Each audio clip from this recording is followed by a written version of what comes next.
नमस्कार मित्रांनो, मी खास आज तुमच्यासाठी घेऊन आले खमंग आणि कुरकुरीत असे खारीमुरे शेंगदाणे। तर चला आपण आता रेसिपीकडे जाऊ।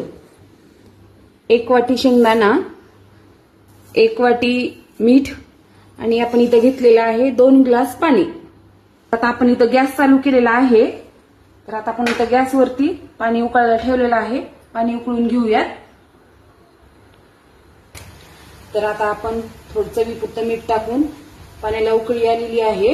त्यात आपण आता शेंगदाणे टाकूयात आणि हे शेंगदाणे 2 मिनिटांसाठी आपण उकळून घेऊयात।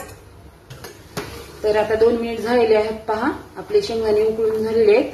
तर आता आपण गॅस बंद करूया आणि ह्यामधलं पाणी काढून आपण शेंगदाणे साईडला करूयात। तर आता आपण पहा ह्यामधलं पाणी काढून घेतलेलं आहे। आता आपण कढई ठेवलेली आहे गॅसवरती। त्यामध्ये आता हे जे आपण वाटीभर मीठ घेतलेलं आहे ते 5 मिनिटांसाठी आपण गरम करून घेऊयात। तर पहा 5 मिनिट झालेले आहेत।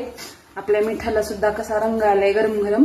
आता आपण ह्यामध्ये आपले हे उकळून घेतलेले शेंगदाणे टाकूयात आणि एक 10 मिनिटांसाठी आपण याला खमंग भाजून घेऊयात।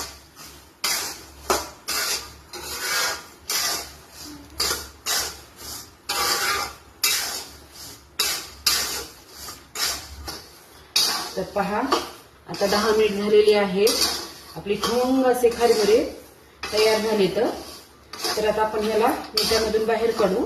मित्रांनो, आपले खमंग असे खारीमुरे तयार झालेले आहेत। तर तुम्हीही तयार करा, नक्की तयार करा आणि कमेंट मध्ये कसे झाले तेही सांगा। धन्यवाद।